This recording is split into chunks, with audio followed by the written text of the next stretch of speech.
But the fact that a policeman is wearing uniforms and young people can attack that person, we are all endangered species.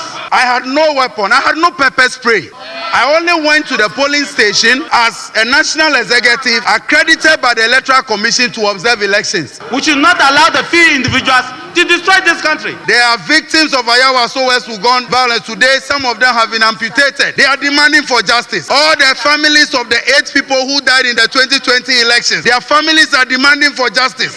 Mr. Speaker, people who were brutalized in Banda during registration because they were Voltarians and they were being prevented from registration right in front of us, their families are demanding for justice. Mr. Speaker, the families of the people that were brutalized in Kasua, including the people that Hawa Koomson herself admitted shooting at them, those families are equally calling for justice. Today we are talking about female matters. Any comment that would rise harassment, intimidation, it all generates, then piled up and get to this point. But let's not forget that Ghana is a hallmark when we talk about peace.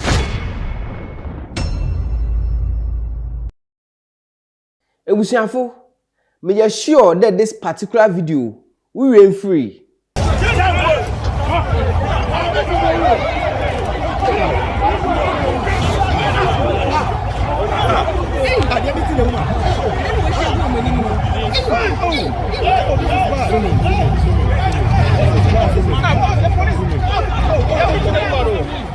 Video ya shey oye Hawa Koomson okotu pepper spray ozigu obi n'enyim ma obi fofo so otu sin de Chinese man ole act Chinese film obapem no ma in fact onum ye nsem bebre no. This particular video no ho nsam occupy parliament. Oye Honorable Dominic Nitiwu na oye former Minister of Defense NPP. Ome comment bi yenko ne yenkote na yeba yezizo ho no yede boto yodo. Mr. Speaker, when the police station, which is the Methodist police station that Hawa Koomson and her other colleagues were attacked, had close to 70 police people. Yes. By the time the attack came, the police people were about 30 something. Not one. These vigilantes were able to overpower state actors. That is the sad part of it. Mr. Speaker, if young people do not respect uniform, which is authority, and can attack a politician, it doesn't matter what is Hawa, it doesn't matter what is Nitiwu, it doesn't matter what is Ayaga, but the fact that a policeman is wearing uniforms and young people can attack that person, we are all endangered species. We are all endangered species. Mr. Speaker, it is sad. Asema oye Honorable Dominic Nitiwu ore kani hinan there. Oye nwana woye demazin anade mbebu na woye demazin. Woye nkofo a wazi ibu wazi ma abene adwumayefo especially police fo a wo hye uniform. Na wehude police fo almost 30 wo gina ho na wo tumala akoto ho sin na oh my God. This country is a peaceful country. We should not allow a few individuals to disturb the peace of this country. We should not allow the few individuals to destroy this country. I go around looking for votes. That is my business. So if we have said that we cannot allow violence at a polling station, so be it. My colleagues opposite. Inti Nasmore Kano ni hinayin there. NDC fo woye majority of parliament. One function woni team no hu there. One hu doso. One so na wo abanimu. Inti se bribi kodo oye abatu na se wokunimpa another asamboni bia osia no hu asuzi no odaho ozima NDC abano. Inti when careful there abatu besi na besebese biala onkosi na anyedema asem biara obesi oya asambon no was no sumbono was bobo NDC abano. Who have huge numbers in parliament should remember that you are in government. Anything that bad happens is your record. Any black dot is your record. If somebody dies in an election, it's your record. If somebody gets maimed, it's your record. If somebody is beaten, it's your record. And please disband your vigilantes. If you don't, you will be asking other people to form vigilante groups, and you will not know the end. So, Mr. Speaker, I said Parliament should immediately, if the executive is refusing or does not get its acts together and launch a full-scale investigation. Nti Honorable Dominic Nitiwu National Working Nine there. One investigation, one should one away the mazin, one more pay, and now there, one now what shall say, ma a brentiano oko to sing, or the call ye Hawa Koomson, where no issue. Na na oye Honorable Eric Edem Agbana, and also oye Ketu North constituency, one MP, also. Honorable and there, the master mayor oye Honorable Dominic Nitiwu Working, onya some for na one can who de honor oye Minister of Defense. Na the master me be sida, oye Hawa Koomson na rankasa ozima kwetina oye zen. Na anaranka mpo oye victim of nwana ayawaso West we gone bro what the bro na de oye victim na yankopon no zi no ho afofima nde ogina ho onye dema anke bia anke bibi waye no nti no oye edua babia anwaranka se MP fu no edua ena wa mande wefifu na wefi dem aba otedem oye President John Dramani Mahama ona dream there dem enuoma na worboto aba osi besebese na aze no oye aze olutwom na wotwom yi anenti na onwini na obado no ode hye ho there dem ayawaso West gon abato woto besebese osi ho no woye numu hwehwem na afiso oye kasoa oye Hawa Koomson nankasa ni area ho besebese osi ho ma na homa wo shuto obi no ni hina no wem hwehwem no yenkonenkote asema oye Honorable Eric Edem Agbana okay. Mr. Speaker, as a member of Parliament, I join all discerning Ghanaians who are calling or who are condemning the violence that we saw at Ablekuma North last week Friday. And Mr. Speaker, violence in election is a threat to our democracy. And we must all join hands to ensure that Ghanaians can go to the polls and vote for people that they wish to lead them without coming into contact with any act of violence.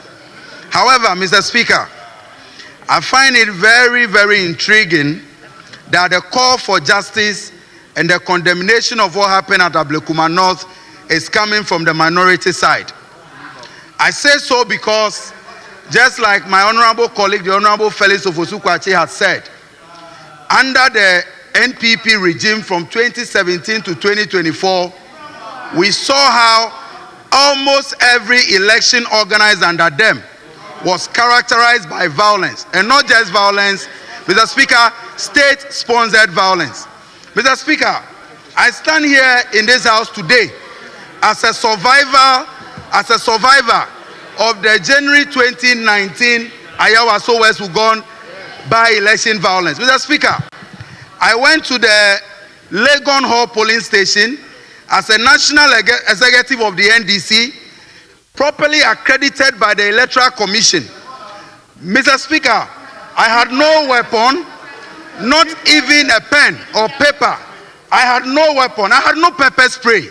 I only went to the polling station as a national executive accredited by the Electoral Commission to observe elections.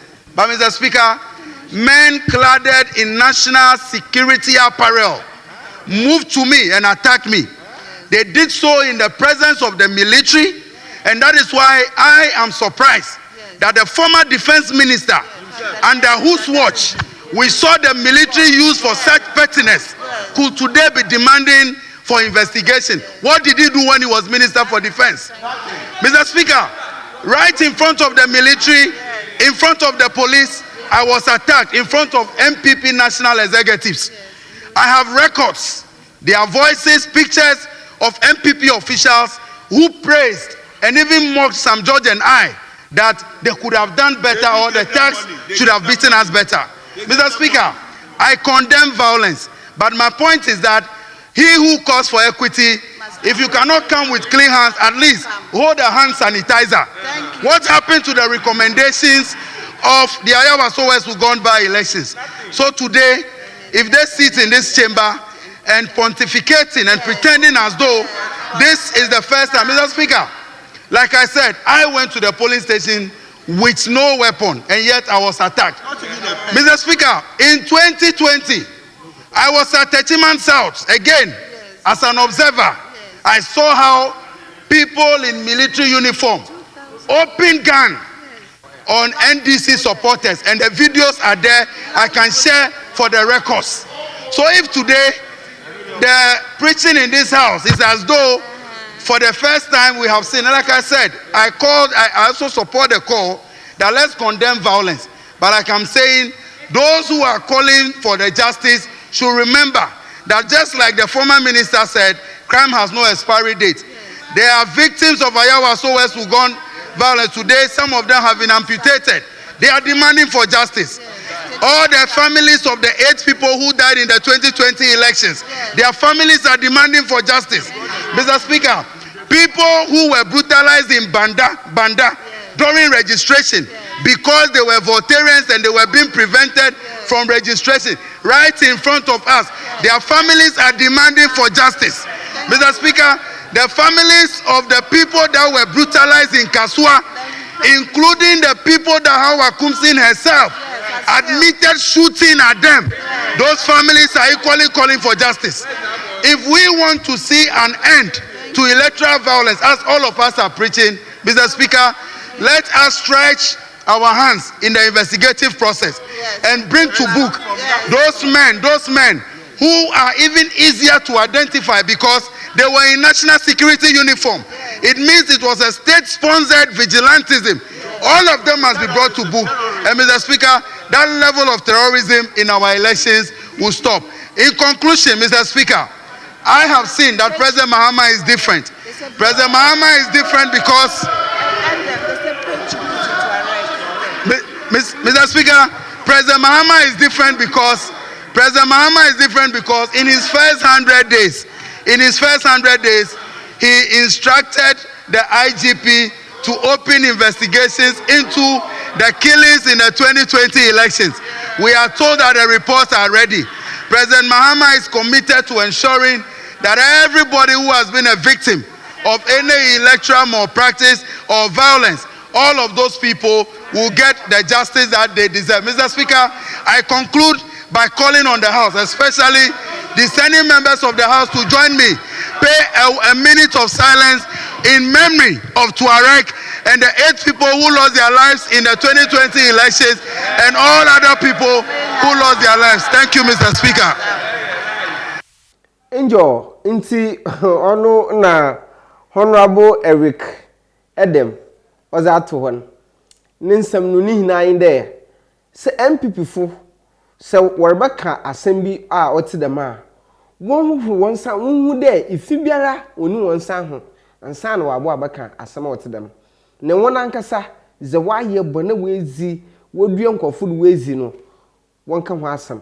Oni nti na President John Dramani Mahama wa bane there won hwehwem won yan hwehwem na won na woye dem aze no mbra onu nzi na mmom no won soso bone do de bia woroto aba bone onkodo won kuku nkofo ana won pepre nkofo na mmom no onye hwan MPP fo na ode wo bue hona no na woka na won ankasa ndisi fo no adwen na yansa ohuni tirima wunim okona obafada wo betwitwa dem besa ya woroto aba okodo no wo betwitwa do enti oho na oye the youngest member of parliament no so wo frene Honorable Millicent Amankwa oye member of parliament ewo Sunyani West na ono so oze afutu ode to ho oze ma oye both side both majority and minority yenkote asama oye Honorable Millicent Amankwa ode to ugwa. Ghana is a beacon of democracy. And Mr. Speaker, during elections violence should be condemned. No matter the government, either MPP or NDC. But then what is very important is, Mr. Speaker, we as leaders, our comments before elections, during elections, and after elections are keenly important. And so we need to be extra vigilant in making comments before elections, during elections, and after elections. Nasmore kani hinan de Ghana oye kebimami nkabi oman. Inti yere to aba all the politicians wo hwe won kase yi. Wo abra yere ba to aba na abra yere to aba nankasa na ya to aba ye wien. Kasa ofi hunanum obaban ono na oze nkwaji ana de adisei oze baba. Inti wona woye politicians no wonye careful wo kasa what about to aba waka ho no ono na ozi dem besebese ya oti dem no ozi ba yentuodo. Mr. Speaker, on this statement of Ablekuma West, Ablekuma North, Mr. Speaker,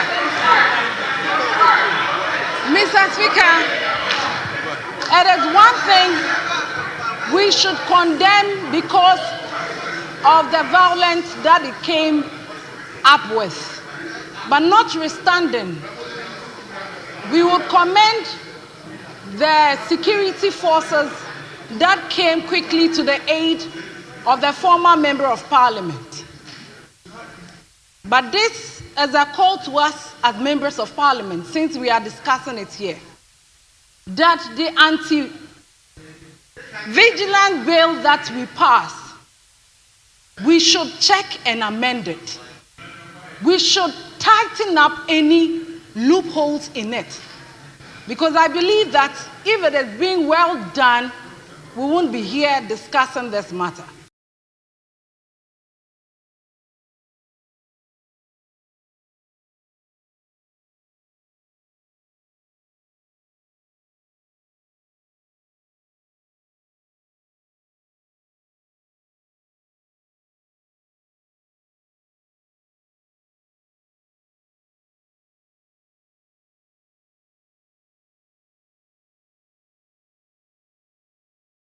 Na Nasmore kan hinan de wasn't that say was ma oye police fo wogina ya wo hwe ma wo petei na wo shembre bi was fa nwona wo to aba wo ye besebese ye ho dem mbran oruhwe de oye President John Dramani Mahama dem do za ye ne bo hye wa hye no dem mbran wo be hye mekena mbran no wotum wa ye dwuma ozindase no yezin ozima oye President John Dramani Mahama de masemi abra onye kwanda orbe ziga na egwera oye 2024 yare obia no raise concern oka ho asem de dem abato numu besebese ye ho nsam no wo behwehwem na ohun de oye aza osi omampanyin na wiado pa de ompede abato a wobato wo Ghana krum ha no ozi nsunsuando boni biara ozi baba ma izinu ebibakan na oye ne delso de oye hene vice president oye Jane Nana Opoku Ajiman ofi commander ahangese ye kromi oye ne de ote yechi de won pede besebese ye biara obesi abato a yetu wo Ghana han na oresane de dem no za ye na asem wa kan mbre ofata anade mbre ozimu wo abatu besebese ho aban oboboa madam mbre no numu wa yezin yentuodo. Again, Mr. Speaker, one thing we should also be aware of is what earlier our member of parliament once said, that His Excellency John Dramani Mahama assumed office and is so concerned about these past occurrences. And so when this happened, he quickly came out with a statement, and today we also have a female vice president who she is equally concerned and condemned the violence during this process. And I believe that with what they have exhibited, this Ablekumanov issue that happened and the previous ones will be investigated and justice will prevail. Oye President John Dramani Mahama ojinizi de asema osi wo Ablekumanoti a wo buru mu na ku Hawa Koomson ena NPP abrodo ze wa basin okon ni hinara oye President John Dramani Mahama obam wa yehwehwema a oye zin na wazimbra wazato ze o sede okoda yentuodo. Mr. Speaker, before I end, I would say that members of parliament should be extra careful with their comments, because that is what generates the grassroots to get themselves involved. But don't forget that after those comments, you would go to your house and get someone's innocent kids into this mess, and at the end, some will be arrested, some will be at the hospital, and some would even out of that even die. What do we do? What do we do as members of parliament?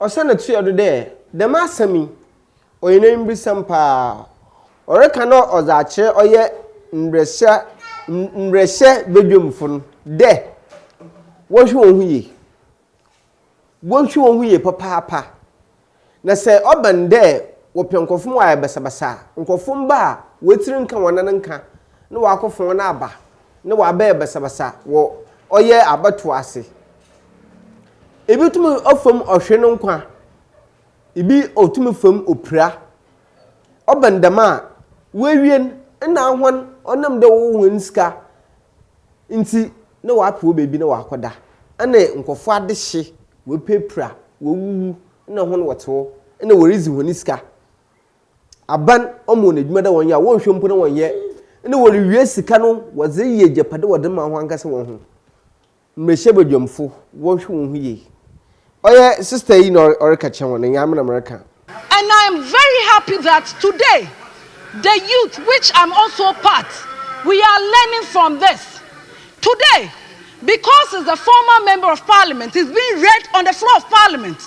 What about the innocent ones? Because they don't have titles, because they are not known outside there. Mr. Speaker, please. Sister Millicent, I'm sure. Nasmore kind there, ojizi there in the Ghana youths, yesu yansa. The way see ya in the Wabupe parliament, or ye Hawa Koomson, or ye former member of parliament. Onunti na work kan wasam. No so ye emi no wa anka hwana no di the masam no do parliament. Nti ye yusu he na adwen as Ghanaian youths. Ne osanso to de mpanyimfo ne de. Nsama oye waka waze kire nhia na ye wa ase fon. Mechenyen youth no wonhwe ne yi. Na mpanyimfo se ato beba na ezebɔ na osane bɔ wa ankasa wodo. Zawarian so ye papo so ye bono ni na na kese no oba hon mpanyimfo no oye mrese bodwomfo no oba hon do. Nti wonhwe ne yi papa won okwan na oba fado a won ye ba kasa emma woroto aba yen ni ye no nua enkoko yenkotwatru yenkotwudua yenkotweseka ne yemfo nko ye no nua no do. Nti mpanyimfo ye careful. Sister, I'm sure.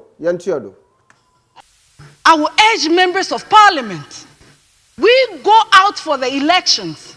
We should be careful what we tell our grassroots and people who follow us, not to get themselves involved. And this is a big message to our constituents. No leader And I repeat, no leader should encourage you to get yourself involved, because at the end, you would find yourself wanting, and the person will be somewhere else. And so, I would thank the maker of this statement. And before I end, it is not only elections, some comments. Today we are talking about female matters. Any comment that would rise harassment, intimidation, it all generates, then piled up and get to this point. But let's not forget that Ghana is a hallmark when we talk about peace and better democracy. Thank you, Mr. Speaker, for the opportunity given to me. Olbawienu na sami de nyimpa ozi dam asemi de ba parliament no oyene de odena aseso de wotum wo raise asema wote dam ma wonyina wo bubu hu na emom no onye abato nkoten na nimrudu a oye dam besebese ye wote dam na osi nkankara hia na nde social media abeya obi are ye bi igbe ya na yakasa gbo yemu binum nti yemfontu yehofo na ze obefinonum obaban wankoya asama ozi besebeseye ozi baba ukrum ha na wiade hina no obi anyim de Ghana woreka asomdwe a emana asomdwe papa awom one Ghana aha ena menyu besi Miznaye na nesupi aka ubetekraw aka spr kakraw mamo yemfiri de ebeja wo comments that mo comment section ho na hwe ebo na wa cho subscribe ho say unsubscribe a bomazin de bemiedo adoma bisu de ho bomazin de bemia adoma no do na video biara a yezeba to channel edu no ehibina ahwe medase